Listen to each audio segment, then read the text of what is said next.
Assalamualaikum warahmatullahi wabarakatuh. Salam dan bahagia. Perkenalkan, kami dari kelompok 10. Di sini kami akan menyampaikan pemaparan materi tentang akuntansi perubahan harga. Anggota kelompok kami yaitu saya sendiri, Sela Putri Andini, NIM 079, Yohanes Franciscus Leu, NIM 120, dan Dea Zilva Ian Herlisia, NIM 052. Langsung saja lanjut ke materi. Yang pertama adalah rerangka akuntansi pokok. Rerangka akuntansi pokok akan menghasilkan statement keuangan dasar atau basic financial statement. Rerangka akuntansi pokok dilandasi asumsi bahwa daya beli uang stabil sepanjang masa atau manfaat ekonomik barang tidak berubah. Kos merupakan jumlah rupiah kesepakatan dalam rangka memperoleh barang dan jasa, dan merupakan jumlah rupiah kesepakatan dalam rangka penyerahan produk atau jasa yang dihasilkan perusahaan. Masalah akuntansi. Dalam kondisi perubahan, akuntansi kos historis menghadapi 3 masalah fundamental, yaitu yang pertama penilaian, yang kedua unit pengukur, yang ketiga pemertahanan kapital. Pos-pos moneter dan pos non-moneter. Perbedaan antara pos moneter dan pos non-moneter yaitu yang pertama, pembedaan dalam rangka akuntansi perubahan harga. Yang kedua, pembagian pos moneter dan pos non-moneter berbeda dengan pembagian pos lancar dan tidak lancar. Pos moneter berkaitan dengan untung atau rugi jual beli. Dan yang keempat, pos non-moneter berkaitan dengan untung atau rugi penahanan. Selanjutnya adalah perubahan harga. Secara umum, perubahan harga adalah perbedaan jumlah rupiah untuk memperoleh barang atau jasa yang sama pada waktu yang berbeda dalam pasar yang sama, yaitu misalnya masukan atau keluaran. Pada umumnya, harga barang-barang cenderung naik, sehingga diperlukan lebih banyak jumlah rupiah untuk membeli barang yang sama di kemudian waktu yang sering disebut dengan inflasi. Ditinjau dari karakteristik perubahan harga barang dan jasa, ada 3 jenis perubahan harga, yaitu yang pertama perubahan harga umum, yang kedua perubahan harga spesifik, dan yang ketiga perubahan harga relatif. Baik, saya akan lanjutkan. Akuntansi daya beli konstan. Tujuan akuntansi daya beli konstan adalah mempertahankan kapital atas dasar daya beli. Dengan daya beli sebagai basis pengukuran, diharapkan perusahaan mampu mempertahankan sumber ekonominya untuk membeli barang dan jasa dan berlangsung terus dalam suatu kondisi perekonomian tertentu. Pemilihan indeks harga untuk konversi. Flash menyarankan agar penentuan indeks harga didasarkan pada periode dasar yang digunakan oleh Biro Statistik Tenaga Kerja dalam menghitung indeks harga konsumer untuk semua konsumer perkotaan. Penentuan indeks harga dengan cara yang pertama, indeks awal kurang intuitif. Yang kedua, indeks akhir mengharuskan pos-pos operasi konversi. Yang ketiga, indeks rata-rata atau tengah menghasilkan rupiah conversion. Pos-pos operasi yang mendekati rupiah nominal bila transaksi terjadi secara merata sepanjang tahun. Kapital daya beli. Kapital daya beli adalah jumlah rupiah kapital finansial yang telah dikonversi menjadi daya beli. Selisih konversi merupakan penyesuaian kapital untuk mempertahankan kapital daya beli sebagai kapital finansial. Akuntansi kos sekarang. Tujuan akuntansi kos sekarang adalah mengukur laba suatu periode dengan mempertahankan kapital semula. Akuntansi kos sekarang menuntut agar semua sumber ekonomi atau potensi jasa yang dikonsumsi atau keluar dari kesatuan usaha diganti dengan sumber ekonomi yang mempunyai fungsi atau kemampuan yang sama atau lebih besar. Kos sekarang dipandang merefleksi harga yang harus dibayarkan untuk aset yang digunakan atau dijual pada saat tertentu seandainya pada saat tersebut perusahaan belum mempunyai aset tersebut.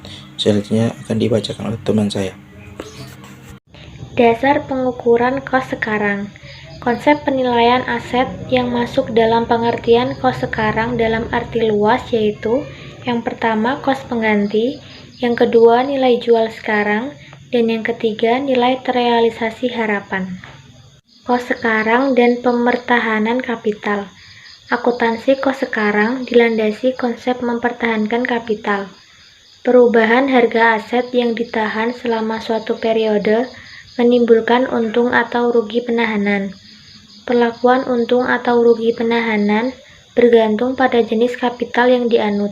Terdapat dua jenis kapital, yaitu kapital finansial dan kapital fisis. Perbedaan utama konsep mempertahankan kapital fisis dan kapital finansial adalah bahwa dalam mempertahankan kapital fisis, untung atau rugi penahanan tidak dimasukkan sebagai komponen laba perioda tetapi diperlakukan sebagai penyesuaian ekuitas pemegang saham atau capital adjustment. Teknik pengukuran kos sekarang. Berbagai teknik dan sumber informasi dapat digunakan untuk penentuan kos sekarang, di antaranya yang pertama pengindeksan atau indexations, yang kedua penghargaan langsung atau direct pricing, yang ketiga pengkosan unit atau unit costing, dan yang keempat penghargaan fungsional atau functional pricing. Akuntansi hibrida. Perbedaan akuntansi daya beli konstan dan kos sekarang. Akuntansi daya beli konstan mengatasi masalah unit pengukuran, sedangkan akuntansi kos sekarang mengatasi masalah penilaian. Akuntansi daya beli konstan merevisi atau merevaluasi aset moneter pada akhir periode, sedangkan akuntansi kos sekarang merevisi atau merevaluasi aset non-moneter secara terus-menerus. Akuntansi daya beli konstan menggunakan indeks harga umum karena sasarannya perubahan harga umum, sedangkan akuntansi kos sekarang menggunakan indeks harga spesifik karena sasarannya perubahan harga spesifik. Akuntansi daya beli konstan mengabaikan untung atau rugi penahanan pada saat revaluasi, sedangkan akuntansi kos sekarang mengabaikan untung atau rugi daya beli. Akuntansi daya beli konstan mengungkapkan untung atau rugi daya beli atas aset moneter neto, sedangkan akuntansi kos sekarang mengungkapkan untung atau rugi penahanan atas aset non-moneter neto. Akuntansi daya beli konstan, untung atau rugi sebagai selisih lebih bermakna sebagai penyesuai kapital daripada komponen laba dalam rangka pemerataan kapital. Sedangkan akuntansi kos sekarang, untung atau rugi sebagai selisih lebih bermakna sebagai komponen laba daripada penyesuai kapital dalam rangka pemerataan kapital. Standar akuntansi perubahan harga. Standar akuntansi perubahan harga dalam profesi akuntansi di Amerika yaitu terdiri dari yang pertama SFAS nomor 33. Pelaporan berbasis kos sekarang dan daya beli konstan diwajibkan untuk perusahaan yang memenuhi kriteria.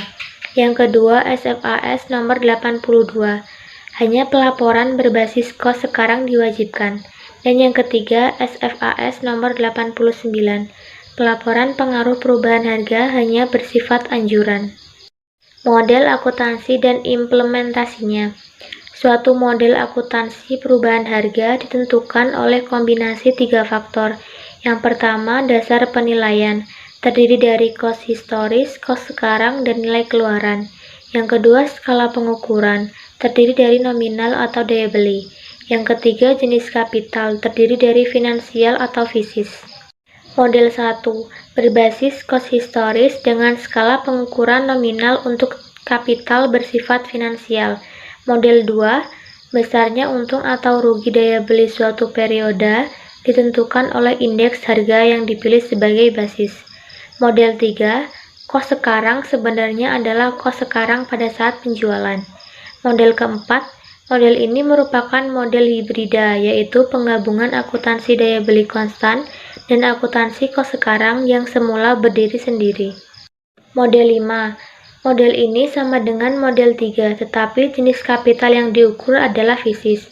Model 6, laba yang didistribusi sama dengan model 5. Perbedaannya terletak pada unit pengukur yang berubah dan diperhitungkannya rugi daya beli dan besarnya jumlah penyesuaian kapital fisis untuk mempertahankan kapital. Model 7. Model ini tidak berbeda dengan kos sekarang. Hanya kos sekarang didefinisi sebagai harga jual, sehingga laba dimaknai sebagai aliran kas bersih masa datang baik yang telah terrealisasi maupun belum.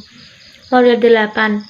Model ini merupakan pengembangan model 7 dengan memasukkan unsur perubahan daya beli dalam hitungan laba sehingga semua angka rupiah dikalikan dengan indeks yang sesuai.